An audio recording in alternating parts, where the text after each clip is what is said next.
And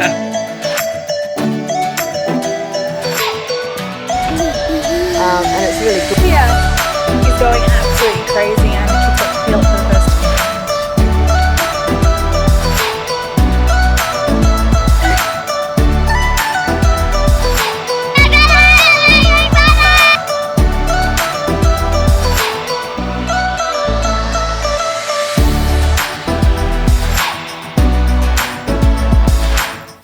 Hi everyone, welcome to my pregnancy vlog number 3. So today I want to take some time to share with you all more about the gestational diabetes. So I was 17 weeks last time I filmed a video. I am now 20 weeks and 20 weeks and 4 days. And so I'm starting to get the hang of this gestational diabetes thing. I was going to do a video with this last time. I was going to talk about the complications we've had in pregnancy, the medical complications, but I ended up taking a lot longer to share about the big bleeds that we had early in pregnancy and how we almost lost the baby. And I didn't get time to share about gestational diabetes. So let's rewind back to the beginning, and hopefully I'll be able to take you through my journey with gestational diabetes so far. Like I said, we're not even at 21 weeks yet. A long way to go. But yeah, so first of all, I want to say that I did not have gestational diabetes with my other 2 kids. Like, I think I might have been borderline with my son, Eric. But I never got diagnosed with gestational diabetes. So this time round, because of my history with PCOS, in the 5 years since I had my daughter and to now, I've been diagnosed with PCOS. So what they do is an early glucose tolerance test, because your chances of having gestational diabetes are a lot higher. So I ticked a bunch of the risk factors for GD. So we had to have the glucose tolerance test at, I think I had it at 13 or 14 weeks, because it was just before my daughter's birthday. So I probably had it at 13 weeks. They gave me the form at 10 weeks, and it was so hard to book in, because you've got to go in, you've got to fast for 16 hours, then you have to go in, have a blood test, drink the most disgusting drink, and then have another blood test at 1 hour and another blood test at 2 hours.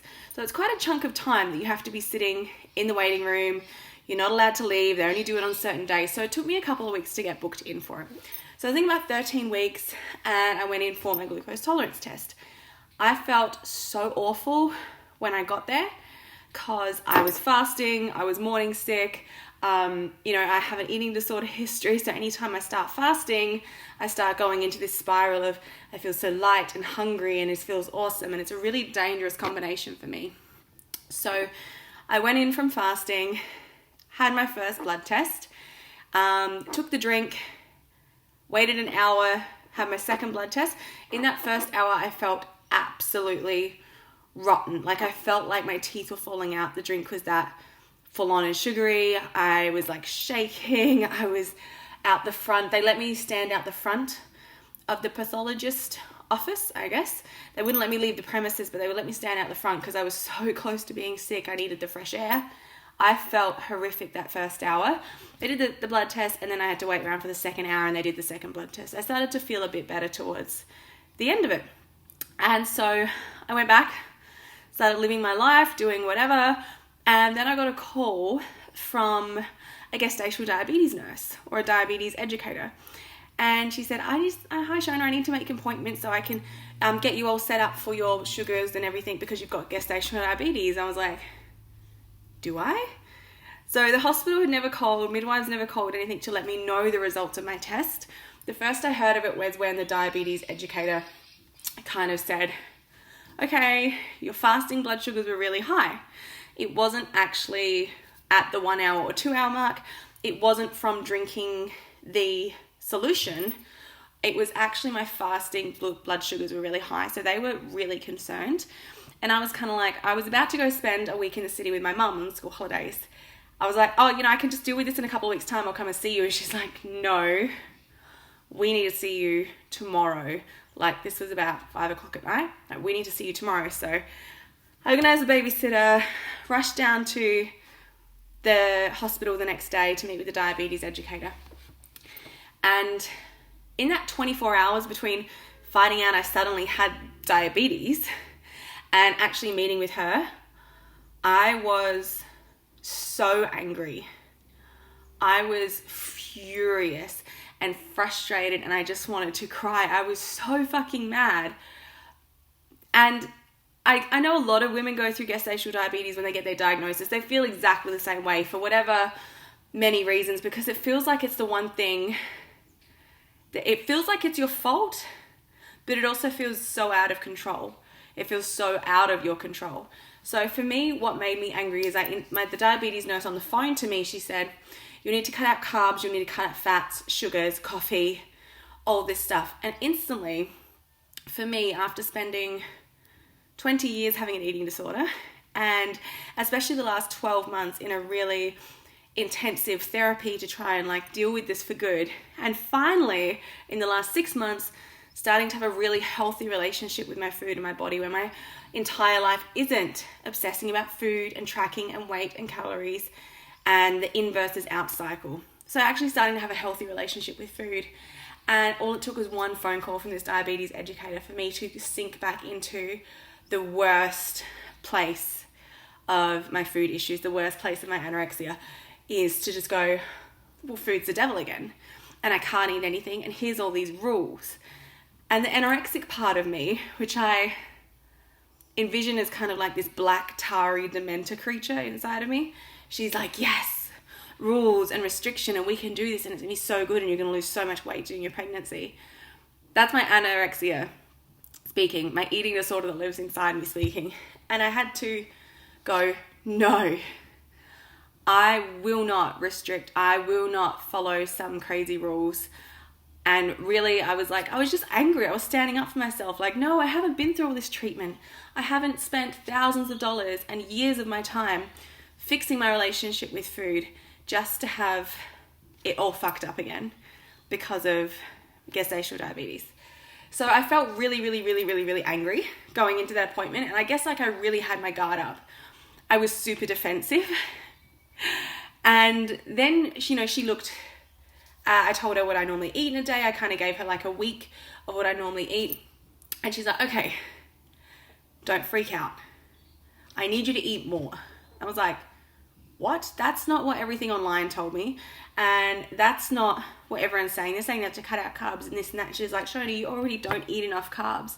And you already don't eat enough food in general. And you already don't eat regularly enough. And I'm like, tell me something my therapist hasn't said. So she gave me a whole bunch of foods that I had to eat more of and more often. So that was the first challenge. And then she showed me how to use my machine. Now I'm actually due to do a blood test in a minute, so I'm going to show you how I actually do it.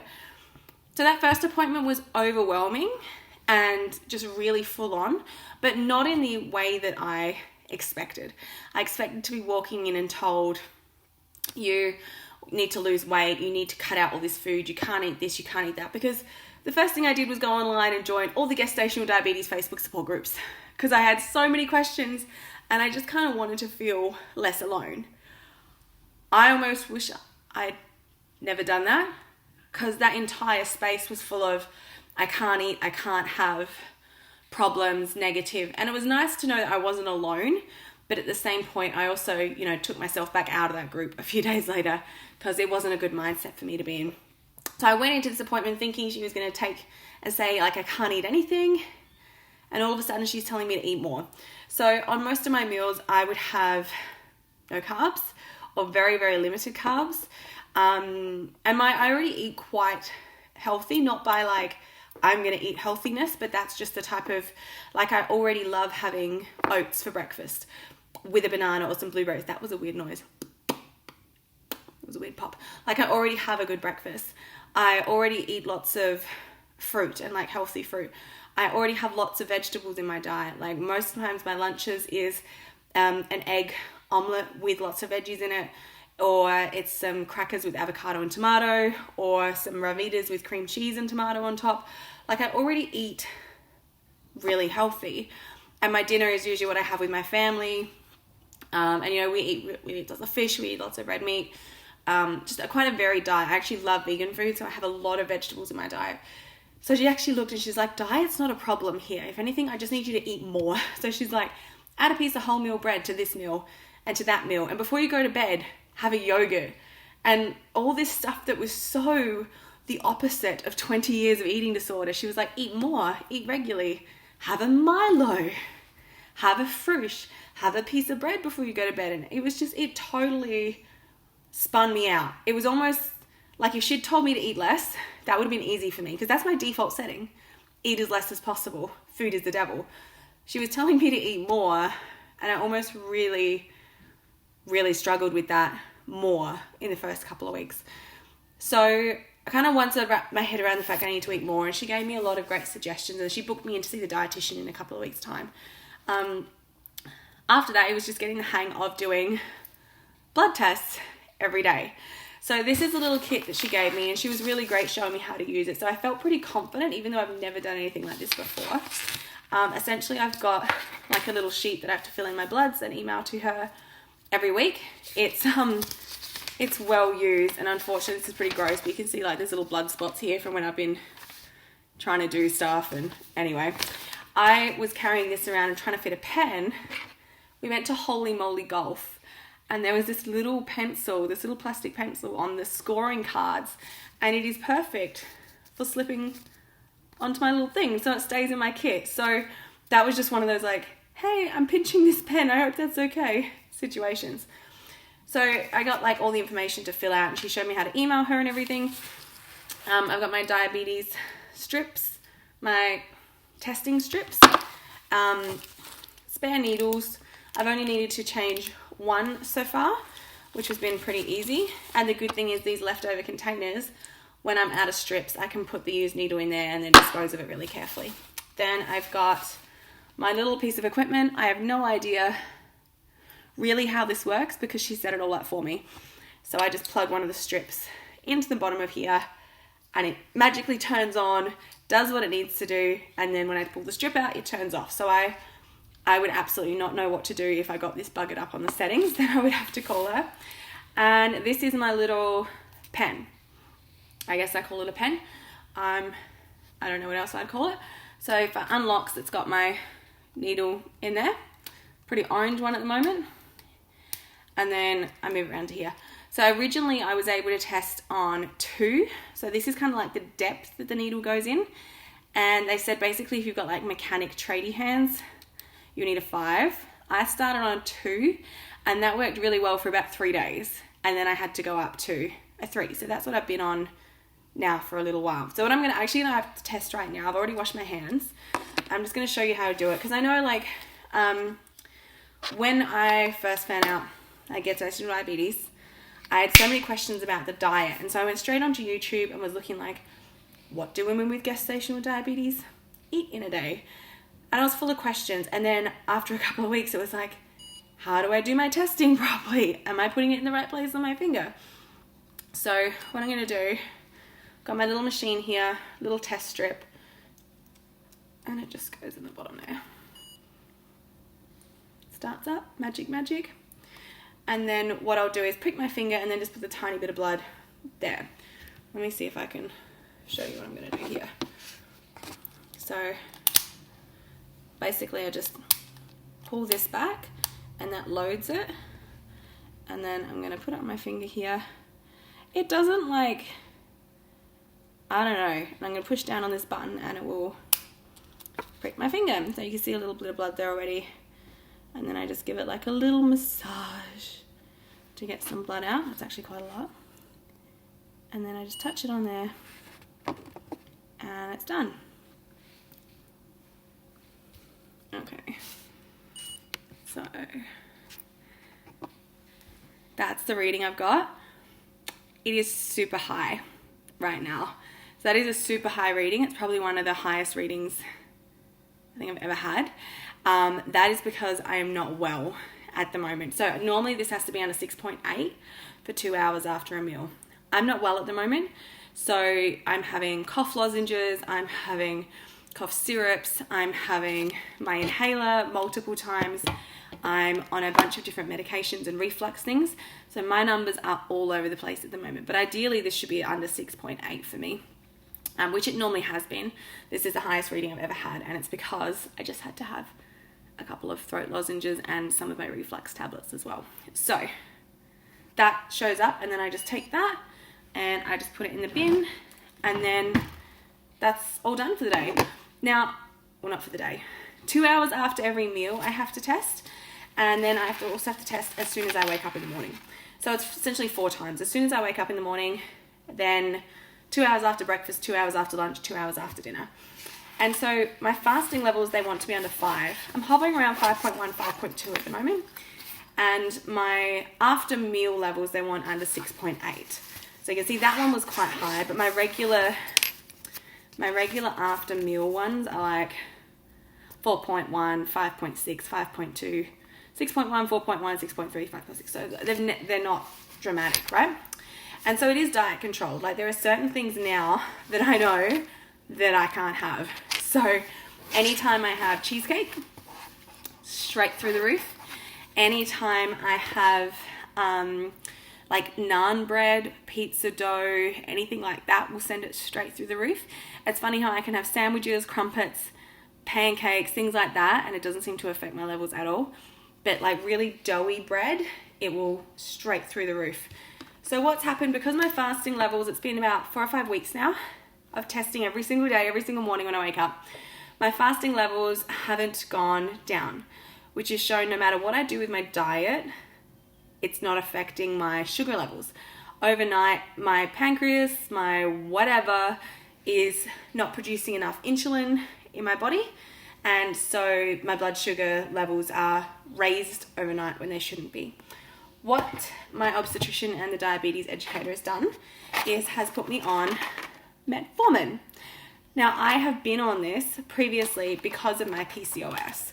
So this is a drug that I feel comfortable using, and I was using up until I found out I was pregnant anyway. So I was already on this type of medication to control some of the PCOS symptoms, and so now I've gone back on it, which I'm comfortable doing. I know how my body reacts to this one. Although I used to be on 1 tablet at night time with my dinner, now I'm currently on 3 tablets, and that will be going up to 4. And then after that, we'll assess the need for insulin. I didn't like the idea of insulin at the start. I really didn't. The whole idea of injecting myself with something is really scary. But I've been pricking my fingers now for like 5 weeks, and that, which was really scary and I had to psych myself out about at the start, is now just part of my life. So I'm sure I'll have the same thing with insulin. It might take me a little while to psych myself up to do it the first few times, and then after that I'll be fine. I think I'll be okay if they ask me to go on insulin. Yeah, like, I'm a big girl and I can handle it. It's only for 20 weeks of my life, and it's to make sure our baby's okay. Gestational diabetes hasn't freaked me out about what could potentially happen to baby. I haven't spent a lot of time researching into the worst case scenario, because I know for my mental health that that's not a good thing for me to do. So I'm just aware enough of, firstly, I really wanted to know how it happens, like what the actual chemicals are doing inside my body, how does it work? So I spent a little while in Dr. Google land just wanting to know, how does it actually work, the insulin, blood sugar, glucose, understanding and wrapping my head around all of that.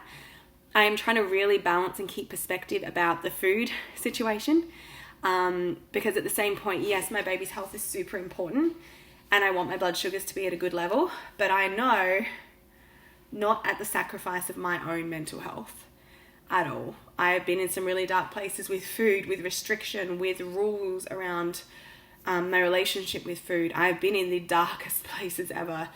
And I know that, healthy baby, healthy mum, I need to be mentally okay. Otherwise, that's just as bad for the baby as is the gestational diabetes. So it has meant, I know that I will probably be induced. I've had a couple of extra scans, and I know that as I get further along in my pregnancy, I will have more scans just to check that everything's okay with baby, which is okay. It's a bit of a pain in the ass. My kids are already over having to come to the scans with me. They're not excited about it anymore because we've had so many. So it's kind of It's annoying, but I'm never gonna complain about getting the chance to see my baby a little bit extra during this pregnancy and make sure everything's okay. So, but my obstetrician, my midwife, everyone's really happy with how things are going. They don't seem too stressed, so I'm not too stressed about it. And we're just gonna keep rolling on. I'll keep doing the finger pricks 4 times a day. Once I said like it's a little bit frustrating, at the moment I am suffering from coughing fits really bad. So I'll actually cough to the point of throwing up, which also means my levels are all over the place because I can be eating the best I possibly can be and food isn't staying in my body long enough to do what it needs to do to get my levels to the right place. So that's probably why my levels are a little bit high, because I've thrown up last night and this morning as well. So that probably technically I don't have much food in my system for over, it'd be over 18, 20 hours, haven't had food absorbing. So it's a little bit difficult at the moment to get my levels under control, but I'm hopefully once the cough goes away, once I stop vomiting, it's going to be a lot easier. So I know that most women don't have the glucose tolerance test to about 26, 28 weeks. Having it early this time, I was a little bit frustrated because I'm like, this is going to be 25 weeks of dealing with gestational diabetes. It's not like you find out at the very end and you've just got a couple of weeks, you got to kind of deal with it. This is the whole pregnancy pretty much. I'm having to deal with this, but at the same point, it's still such a blink. It's such a short time in life to be mildly inconvenienced.